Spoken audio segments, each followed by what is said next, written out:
जल्दीबाजी में कॉलेज के लिए तैयार होती, हमेशा की तरह आज भी नाश्ता छोड़कर घर से बाहर निकल आई थी। बल्कि अब तो ये रोज की ही आदत बन गई थी। सबको नाश्ता करवाने के बाद उसके खुद के लिए नाश्ता करने का टाइम नहीं बचता था। बिन माँ बाप की बच्ची थी, अकेले समय बिताना बहुत मुश्किल होता है। वो बस स्टॉप पर खड़ी थोड़ी उलझन में बस का इंतजार कर रही थी। भगवान के नाम पर दे दे, शेरावाली माता के नाम पर दे दे। अपनी गजब सी आवाज में एक मांगने वाली की पुकार सुनते ही काया पलटकर उसकी तरफ देखने लगी। धूप बहुत तेज थी, उसका चेहरा चमक रहा था। चेहरे पर अनगिनत झुर्रियां थी। काया अपने बैग की आखिरी जिप खोलते हुए कुछ टटोलने लगी तो उसे 10 रुपए का नोट मिला। काया ने वह रुपए उस मांगने वाली को थमा दिए। भगवान तेरा भला करे, भगवान तेरे भाग अच्छे करे, तू पढ़ लिख कर अफसर बने और अच्छा वर तुझे हाथ लगे। ये कहते हुए ढेरों आशीर्वाद देने लगी। उस तपती धूप में काया को जैसे ठंडी छांव का एहसास हुआ। तभी बस आ चुकी थी। बस में बैठते हुए वो बिना वजह ही थोड़ी सी मुस्कुरा दी। गोविंद राम के 2 बेटे थे, युग और नीरव। उनकी एक बहन थी। युग की शादी रूहानी देवी से हुई थी। उनका एक बेटा शिवम और बेटियां किरण और प्रियंका थी।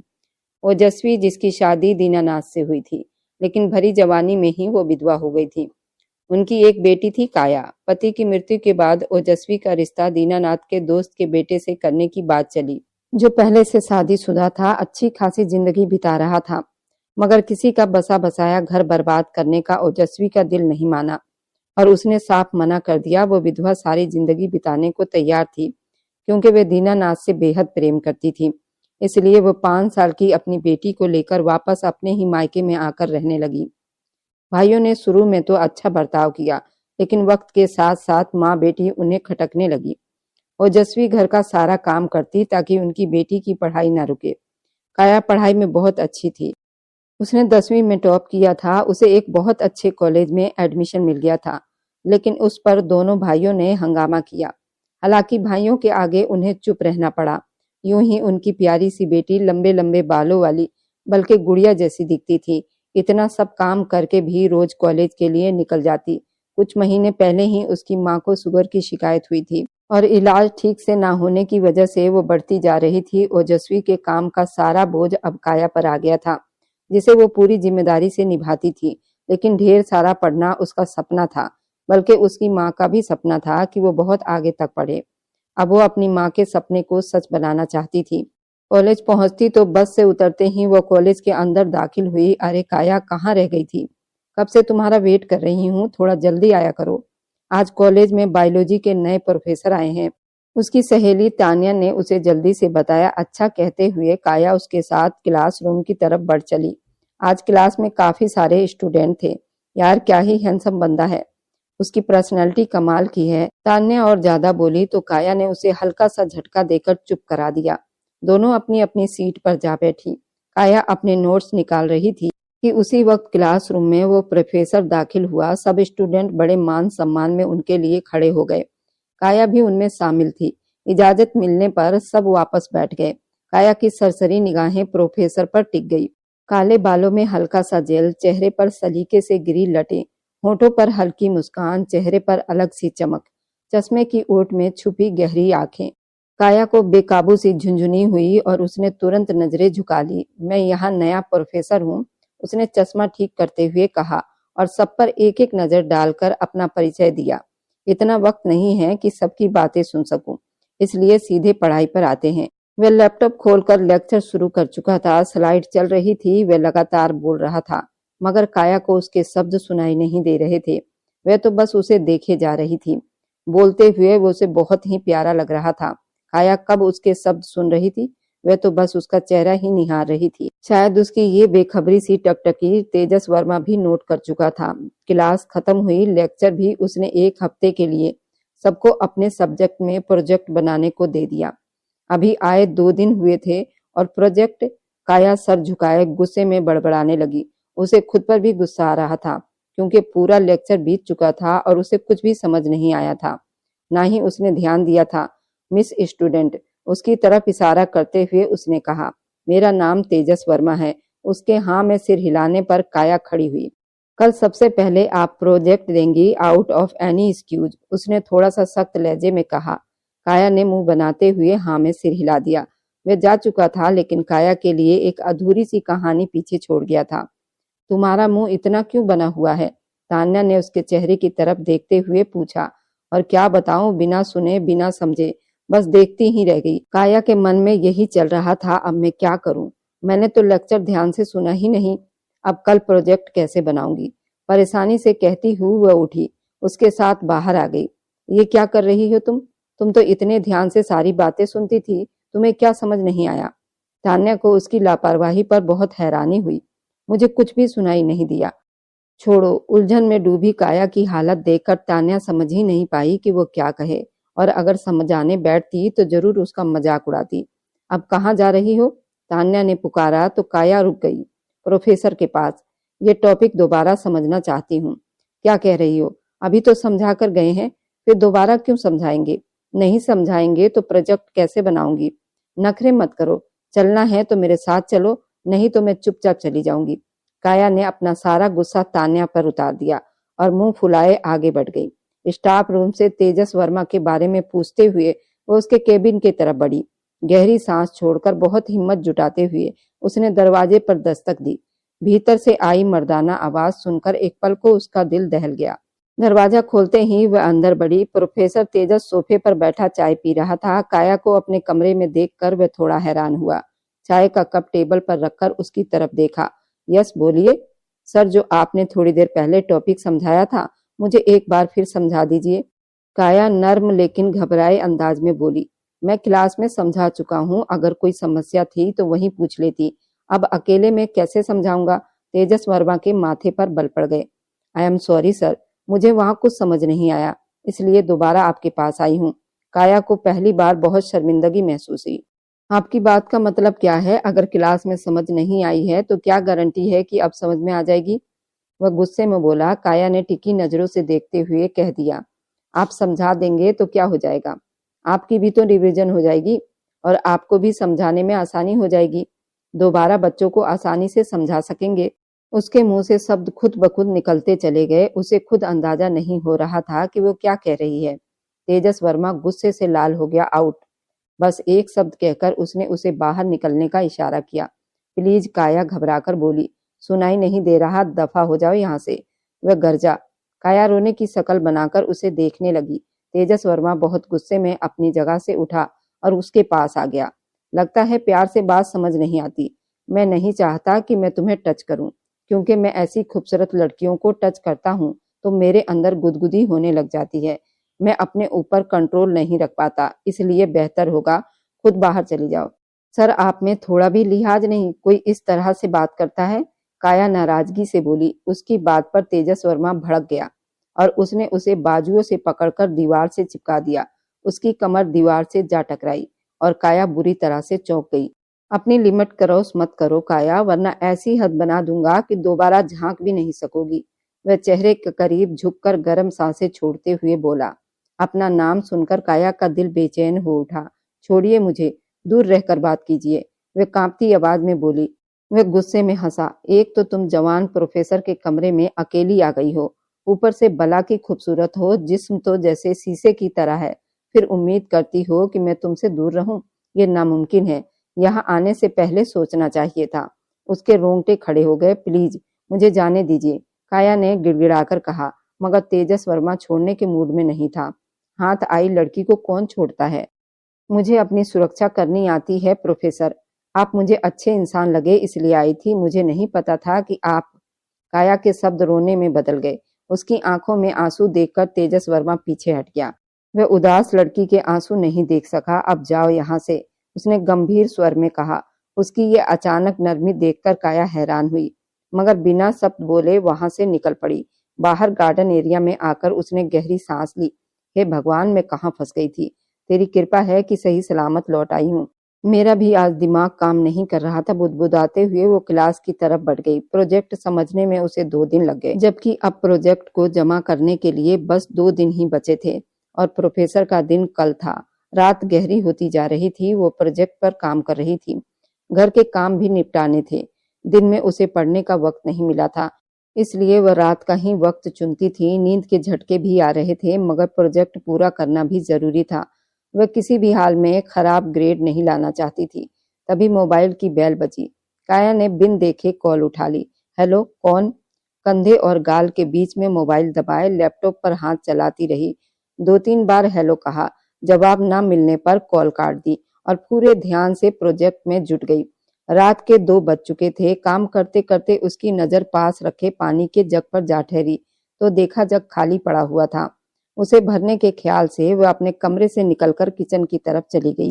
पानी का जग भरकर जैसे ही वापस पलटी तभी उसे सीढ़ियों के पास पिलर के नीचे कुछ अजीब सी आवाज सुनाई दी। वह वहीं रुक गई।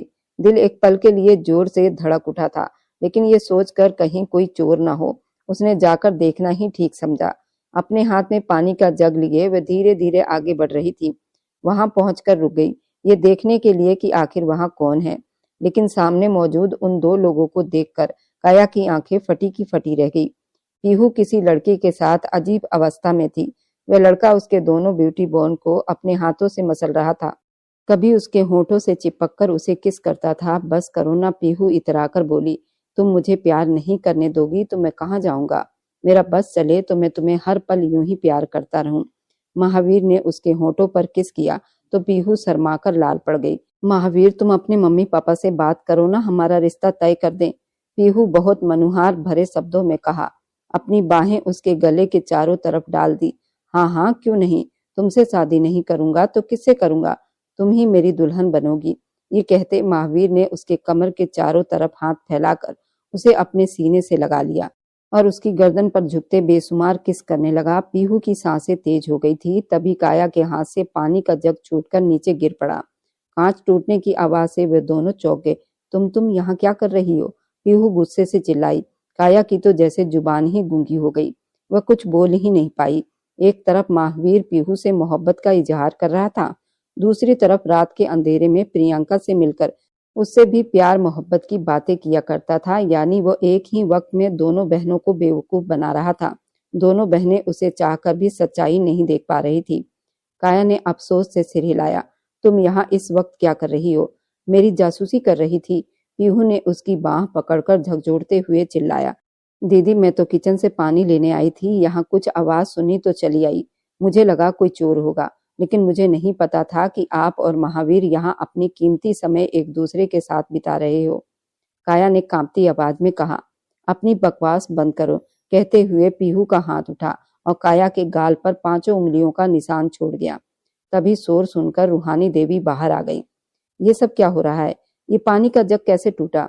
उन्होंने टूटे कांच की तरफ देखते हुए चिल्लाकर कहा। आंटी जी देखिए ना, इसके करतूत। पीहू ने तुरंत बात पलट दी। रात के अंधेरे में न जाने किससे मुलाकात कर रही थी। महावीर और मैं यहाँ आए तो इसे देखकर वह लड़का भाग गया। महावीर पीहू के दोस्त का भाई था, यहीं पर उनके घर में रेंट पर रहता था। अब यह हम पर ही इल्जाम लगा रही है। काया हैरानी से उन्हें देखती रह गई कि पीहू ने कैसे सारा दोष उसके सिर पर मढ़ दिया। नहीं आंटी जी, ये झूठ बोल रही है। काया ने सफाई देनी चाहिए, लेकिन उससे पहले महावीर बोला। पीहू सही कह रही है आंटी जी, मैंने भी एक लड़के को यहाँ से भागते हुए देखा। रूहानी देवी ने गुस्से से काया की तरफ देखा और उसके बाल पकड़कर एक थप्पड़ जड़ दिया। रात के इस वक्त चोरी छिपे मुलाकातें करती फिर रही हो और हमें कहती हो कि पढ़ाई कर रही हूँ। आंटी, मैं सच कह रही हूँ, मैंने किसी से कोई मुलाकात नहीं की। काया रोते हुए बोली। मैं तो यहाँ इन्हें देख कर आई थी। देखा आंटी कैसी बकवास कर रही है, महावीर ने कहा। उसकी बात सुनकर पीहू ने तेज नजरों से महावीर को देखा, क्योंकि अभी कुछ देर पहले ही वो इस रिश्ते की बात कर रहा था। अब उससे बहन कहकर बुला रहा था। बदचलन लड़की, तुझे शर्म नहीं आती बच्चों पर इल्जाम लगाते हुए? रूहानी देवी ने गुस्से में कहा और 2 थप्पड़ और जड़ दिए। काया लड़खड़ाकर नीचे गिर पड़ी। उसका हाथ टूटे कांच पर लगा और खून बहने लगा। महावीर ने उसका खून देखा तो पल भर के लिए उसके होंठ भिज गए। वह नहीं चाहता था कि उसे चोट लगे, लेकिन वह खुद को ही बचाने में लगा रहा। काया को हो रही तकलीफ उसे अंदर तक तोड़ रही थी और रूहानी देवी का गुस्सा अब भी कम नहीं हुआ। दिल करता है अभी इसी वक्त तुम्हें इस घर से बाहर निकाल दूं और तुम्हारे अंकल को तुम्हारी सारी करतूतें बता दूं। लेकिन कहते कहते वह रुक गई और काया फर्श पर बैठी खून से सना हुआ हाथ देखती रही, ये सोचते हुए कि उसकी खामोशी ने उसे कितना अकेला कर दिया है। भगवान का डर आ जाता है मुझे। और तुम पीहू जाओ यहाँ से अंदर। खबरदार अगर दोबारा बाहर नजर आई तो। रूहानी देवी की सख्त आवाज गूंज उठी। अगर भगवान का डर न होता तो शायद और भी कुछ कहती। ये सोचते हुए पीहू डर के मारे भागती हुई अपने कमरे की तरफ चली गई, जबकि महावीर ने काया को एक नजर देखा, नजरें झुकाई और बिना कुछ कहे अंदर की तरफ बढ़ गया। और तुम? रूहानी देवी ने काया की तरफ उंगली उठाते हुए कहा, जल्दी उठो और ये जो रायता फैलाया है ना, इसे साफ करो, फिर अपने कमरे में दफा हो जाओ। दोबारा मुझे अपनी शक्ल मत दिखाना, वरना तुम्हारे अंकल को तुम्हारी सारी करतूतें बता दूंगी। 2 मिनट में तुम्हें इस घर से बाहर निकलवा दूंगी। इतना कहकर वह गुस्से में अंदर चली गई। काया वहीं फर्श पर बैठी अपने हाथ से बहते खून को देखती रही। धीरे धीरे उस कांच के टुकड़े को निकालते हुए उसकी आंखों से अनजाने ही आंसू टपक पड़े थे। दर्द के साथ उसे अपने माँ बाप याद आ गए, जो कभी उसे कांटा तक नहीं चुभने देते थे, और आज वही काया लहूलुहान पड़ी थी। क्या बिन माँ बाप के बच्चों के साथ यही सलूक होता है? क्या उनका कोई नहीं होता? क्या इसलिए रिश्तेदार अपने भी साथ छोड़ देते हैं? हिचकियों में रोते हुए वह खुद से सवाल कर रही थी। सबने अपनी सुविधा, अपनी सुरक्षा के लिए उसे ही कसूरवार ठहरा दिया था, और जब काया की बारी आई तो वह चुपचाप सिर झुकाकर सब सहती रही। अगले दिन कॉलेज में प्रोफेसर तेजस ने एक नजर काया की तरफ डाली। वह सिर झुकाए दुपट्टे से अपना चेहरा ढकने का नाकाम कोशिश कर रही थी। आओ अपना प्रोजेक्ट दो, तेजस ने डेस्क के पास खड़े होकर उसे बुलाया। पूरी क्लास की निगाहें काया पर टिक गई। उसका प्रोजेक्ट पूरा था, लेकिन उस वक्त उसकी हालत ऐसी नहीं थी कि वह सहज होकर कुछ बोल पाती। वह नहीं चाहती थी कि कोई उसे इस हाल में देखे। सुबह जब वो हाथ पर कपड़ा लपेटकर कॉलेज आई थी, तब तान्या ही उसे अस्पताल लेकर गई थी, बैंडेज करवाया था और लापरवाही के लिए उसे डांट भी लगाई थी। लेकिन काया क्या करती? ना उसके पास इतने पैसे थे और ना ही घर से अस्पताल जाने की इजाजत। तेजस ने उसकी हालत देखते हुए तंज भरे स्वर में कहा, मेरा ख्याल है काया, आपको छुट्टी ले लेनी चाहिए थी। इस तरह की हालत बनाकर प्रोजेक्ट से बचना और सिंपैथी लेना कोई नया तरीका नहीं। उसकी ये बात काया के दिल में तीर की तरह लगी। सबकी शक भरी नजरें उस पर उठ गई थी। रात की बातें, आंटी के शब्द, दुनिया में अकेले होने का एहसास, उसकी आंखों से आंसू बनकर बह निकले। पलके उठाकर उसने तेजस की तरफ देखा। उसकी आंखों में शिकायत और दर्द था, जैसे किसी ने तेजस का दिल मुट्ठी में जकड़ लिया हो। वह 2 कदम आगे बढ़ा, फिर खुद को रोक लिया। मिस काया, मुझे नहीं लगता आप अभी प्रोजेक्ट दे पाएगी। जिस दिन जमा करना हो उस दिन आ जाइएगा, तेजस ने समय रहते हुए कहा। नहीं सर, मैं अभी प्रोजेक्ट दूंगी। काया की कांपती आवाज में भी दृढ़ता थी। आप लैपटॉप पर स्लाइड बदलते जाएं, मैं बोलती जाऊंगी। उसने कहा, क्या तुम ये कर पाओगी? तेजस ने हैरानी से पूछा। 100% सर। काया हल्की सी मुस्कुराई और उसकी मुस्कुराहट में अजीब सा आत्मविश्वास था। तेजस उसके पास आकर लैपटॉप ऑन करने लगा। प्रोजेक्ट शुरू हुआ और काया का कॉन्फिडेंस देखकर तेजस सच में प्रभावित हो गया।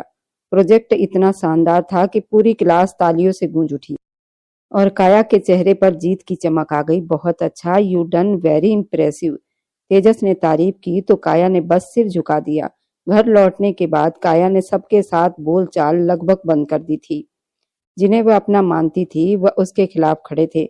प्रभु, प्रियंका, नीनू, सबको वो बहन मानती आई थी, लेकिन पीहू की हरकत के बाद उसका दिल सबसे खट्टा हो चुका था। अब सिर्फ अपने काम से काम रखती थी। सारे काम निपटाकर सीधे अपने कमरे में चली जाती। अगले दिन प्रोजेक्ट जमा होना था। आज उसका सारा काम लगभग पूरा हो चुका था। शाम को कमरे की तरफ जाते हुए उसने अपने नाम की आवाज सुनी। काया, किसी ने पुकारा। पलट कर देखा तो शिवम दूर खड़ा उसे देख रहा था।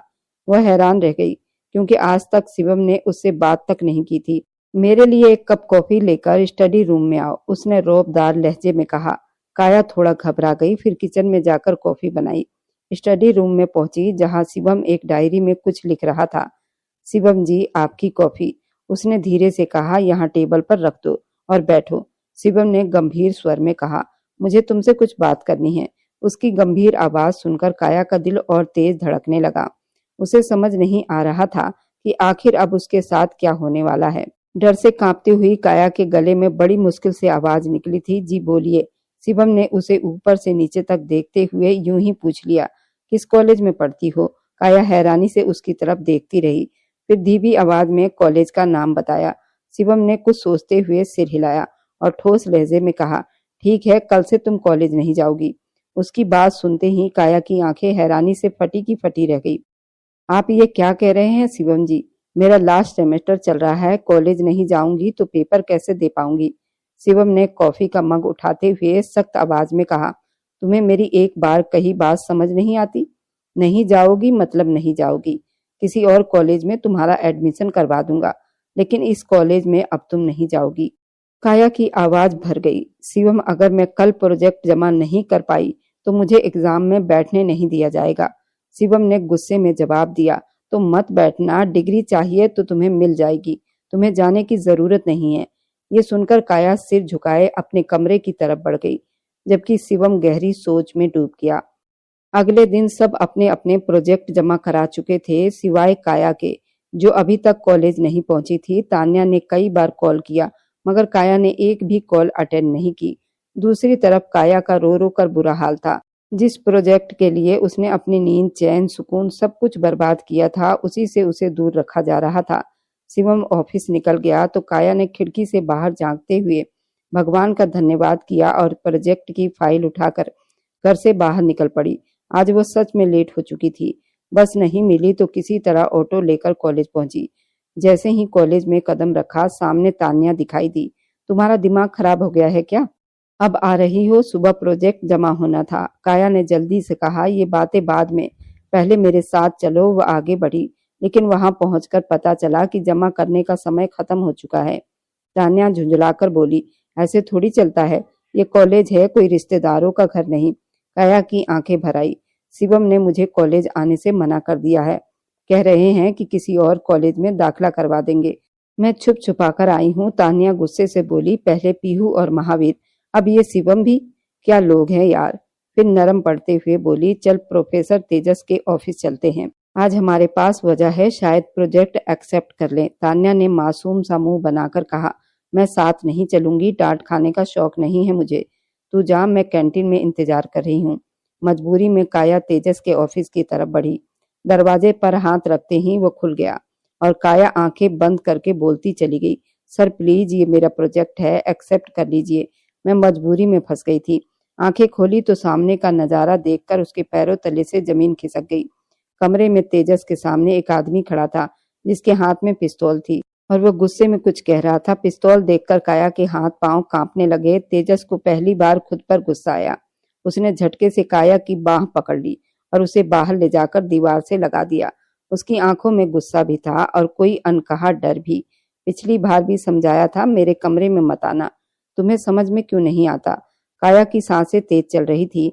आपके हाथ में पिस्तौल, तेजस ने दांत भींचते हुए कहा, अपनी जुबान संभालो काया, हर हथियार उठाने वाला आदमी गुंडा नहीं होता। काया ने कांपती पलकों से उसकी तरफ देखा, हर कोई नहीं होता सर, लेकिन आप इतने करीब क्यों हैं? तेजस एक पल को ठहर गया। उसकी आंखों में कुछ ऐसा था जो काया के दिल की धड़कन बढ़ा गया, क्योंकि कुछ हालत दूरी नहीं, नजदीकी मांगते हैं। काया का दिल जोर से धड़क उठा।